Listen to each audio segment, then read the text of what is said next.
This is the 14th lecture for class 12 physics, and in this lecture we will discuss the most important derivation of first unit, that is electrostatics, or we say that the charge and electric field, that is the electric field intensity due to thin spherical cell. And here in thin spherical cell, total three cases. Number one, outside the surface, just outside the spherical cell, and second, that is on the surface, and third, inside the surface. And for deriving formula in each case, first of all we have to understand about the diagram. And the diagram here very simple. This is the spherical cell. A spherical cell means thin spherical cell having radius r with center O. The total charge given to this spherical cell is plus Q. Then in first case we will derive formula for intensity due to this thin spherical cell at a point lies outside. It means at a point P. One thing you are knowing, due to this thin spherical cell, here positive nature, it means electric field lines radially outwards.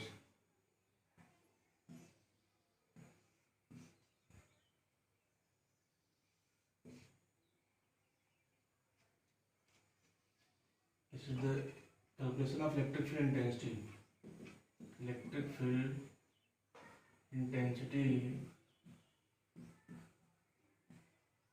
due to thin spherical cell.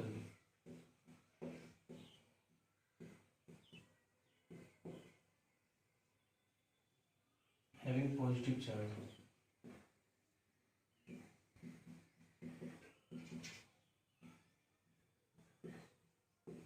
This derivation is very easy. Whenever the diagram concept is clear, then you can derive very easily. Now, if the point P, distance from O is small r, then by taking this r as a radius, if we imagine Gaussian surface, you are knowing that is the imaginary surface, and imaginary surface is very helpful. This Gaussian surface is very helpful for calculating electric field intensity at any point. But we have to calculate the electric field due to this thin spherical cell at point P. So by taking the distance of P from O, if r, we imagine a Gaussian surface. This imaginary surface means Gaussian surface or hypothetical surface. If lies at distance r, then this is the point lies outside the surface. So first case here, our point lies outside the surface. Outside the surface are spherical cell. Spherical cell. This is the first case. In this case, the value of distance from center of the spherical cell to this point is small r. When we imagine the hollow spherical cell, then the center of this hollow spherical cell will be same as previous spherical cell, that is O. So the charge enclosed by this Gaussian surface, that is Q. So in this direction, the value of intensity and value of electric flux along with this direction we have to calculate. So by definition of flux,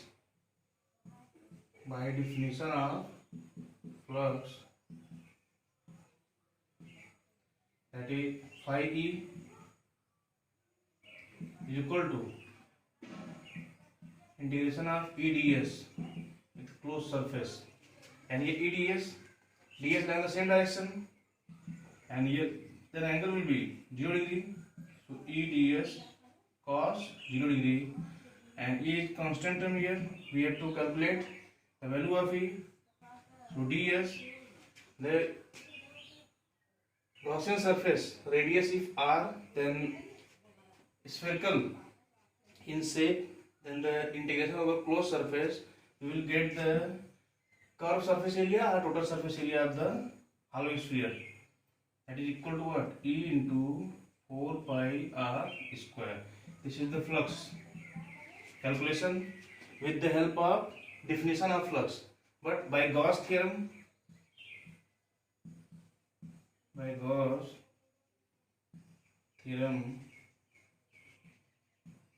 phi E is equal to, very simple, that is q upon epsilon naught. This is the value of the Gauss theorem concept, that is flux linked with the charge whenever enclosed by this Gaussian surface, that is equal to what? 1 upon epsilon naught times the total charge enclosed by the surface. And we have to integrate this concept. Now just equating both.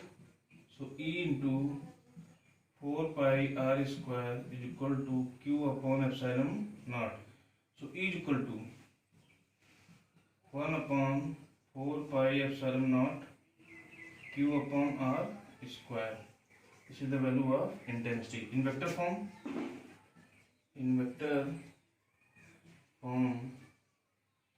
Vector E is equal to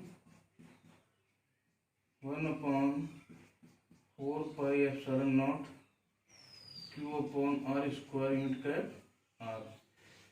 This formula, just in previous lecture, we are deriving due to a single positive charge, the value of intensity at the point where the test charge lies. This value is same as the previous case derivation. It means the hollow spherical cell behaves as a point charge, for the point lies outside. Then after this, if the point lies on the surface, this is the second case, if the point lies on the surface, then what will be the intensity? Very simple. Case second, derivation is very easy. When the point P lies at the spherical cell,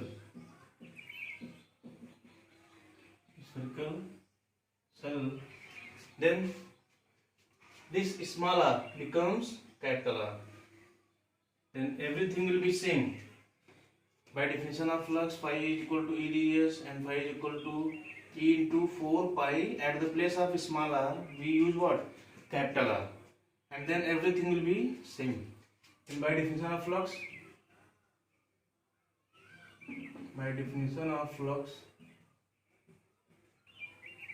phi is equal to E into 4 pi capital R square. And but by Gauss theorem,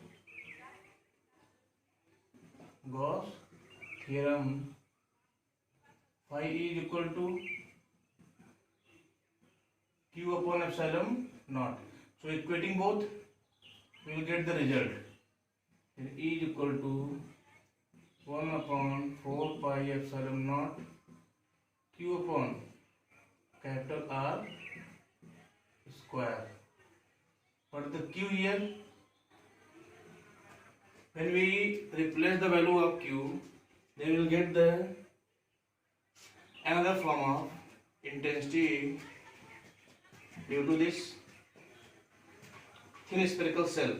Very simple. A case here second, that is the point P lies at the spherical cell. Suppose this point is P at this point, then this is the what? Radius and electric field outward, and area vector, when we take small area vector, then direction also outward. When sigma is the surface charge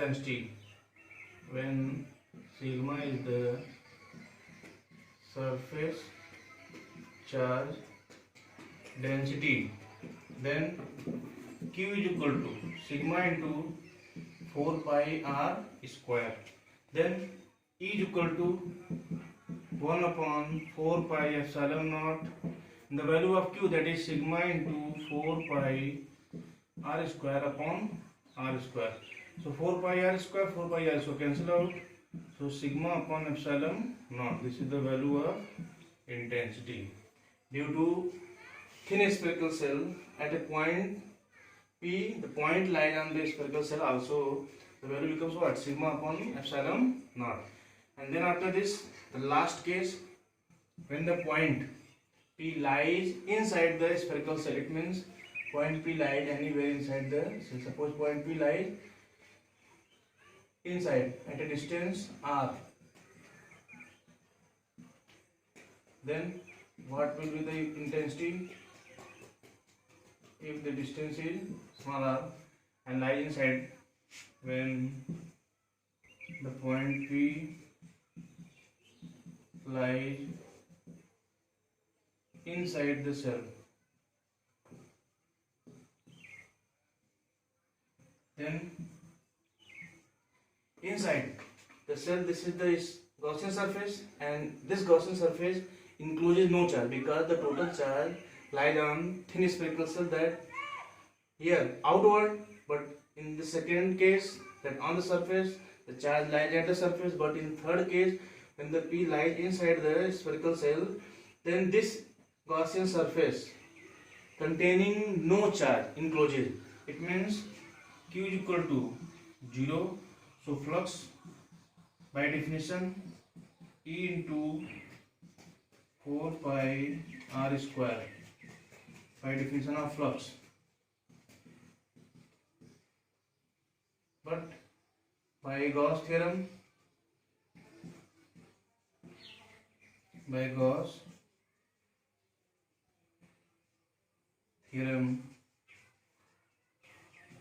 E is equal to what? E is equal to 4 pi r square from previous case. This is the by definition of flux, that is phi E. But by Gauss theorem, phi E is equal to what? Not 4 pi r square, Q upon epsilon naught. But Q is equal to 0 here, so 0 upon epsilon naught. So equating both value of phi E by Gauss theorem and by definition of flux. So equating both,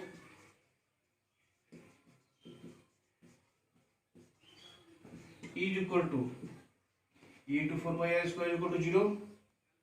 When we take E upon E into 4 pi r square is equal to 0, then E is equal to 0. It means in third case intensity will be 0. This is the flux by definition of Gauss theorem, and this is the flux by definition of flux, calculation of flux by definition, and this is the calculation of flux with the help of Gauss theorem. Equating both the value, we get what? E is equal to 0. So in all the three cases, when we draw the graph, then we obtain following curves. Very easy and very important. Always asking in board examination how the graph of intensity vary with distance in case of spherical cell. So this is intensity and this is distance axis, this is R, and this is intensity E, and so this is point O, center of the sphere. Then when we draw the circle in this way, the intensity will be maximum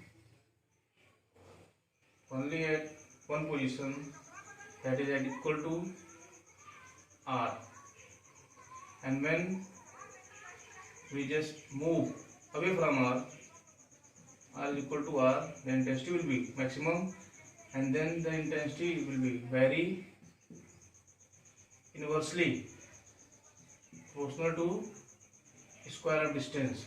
The value of intensity here E is equal to 1 upon 4 pi epsilon naught Q upon R square. At this point R is equal to R, the value of intensity is maximum, but when we move just away from this R, then the intensity value decreases inversely.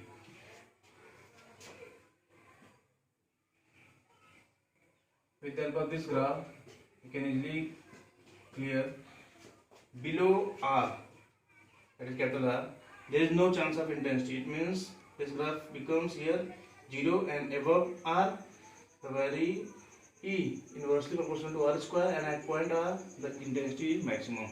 So in our case, very simple concept, only one the concept of flux in by definition calculation and by Gauss theorem concept.